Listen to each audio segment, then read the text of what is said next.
Words that shape. Outcomes. Communication and conflict resolution. Every day, we communicate, at work, at home, and in our communities. Most of the time, these interactions pass without much thought.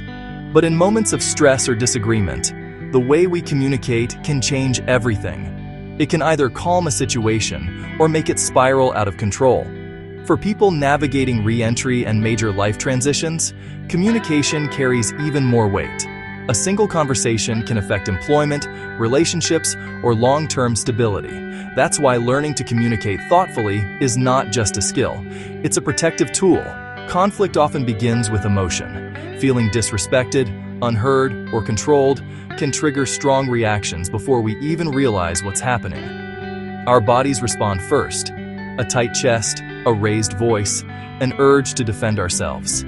These reactions are human, but they don't have to determine the outcome. One of the most powerful choices we can make in these moments is to pause. A brief pause, taking a breath, counting silently, or asking for a moment, creates space between feeling and action. That space allows us to respond instead of react. Clear communication starts with ownership. Using language that begins with "I feel" or "I'm concerned" shifts a conversation away from blame and toward understanding. It keeps the focus on the issue, not the person. This approach lowers defensiveness and opens the door to dialogue. Listening is just as important as speaking. True listening means focusing on understanding, not preparing a response. When we show attentiveness through eye contact, posture, and calm tone, we signal respect. Paraphrasing what we hear, putting someone's words into our own, helps confirm understanding and reduces miscommunication. Not all communication is verbal. Body language, facial expressions, and tone often speak louder than words.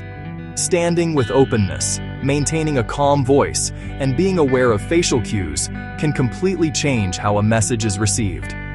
When words and body language align, trust grows.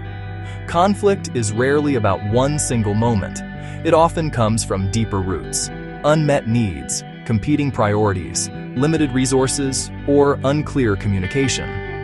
When we take time to understand what's really driving a disagreement, solutions become easier to find.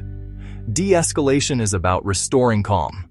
Acknowledging the other person's feelings without agreeing or disagreeing can lower tension. Suggesting a private conversation removes pressure. Focusing on solving the problem rather than proving a point turns conflict into collaboration. Repairing harm is another critical part of communication. When mistakes happen, a sincere apology, without excuses, shows accountability. Listening to how your actions affected someone else and committing to change helps rebuild trust. These moments, when handled well, can actually strengthen relationships. The way we communicate has real consequences. Poor communication can lead to job loss, damaged relationships, or legal trouble.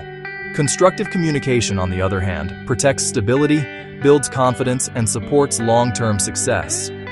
Communication is not about winning arguments. It's about protecting your future. Each calm response, each thoughtful pause, and each respectful conversation is an investment in a safer, more stable path forward. The words you choose and how you choose them can shape outcomes far beyond the moment. When communication is intentional, conflict becomes manageable and progress becomes possible.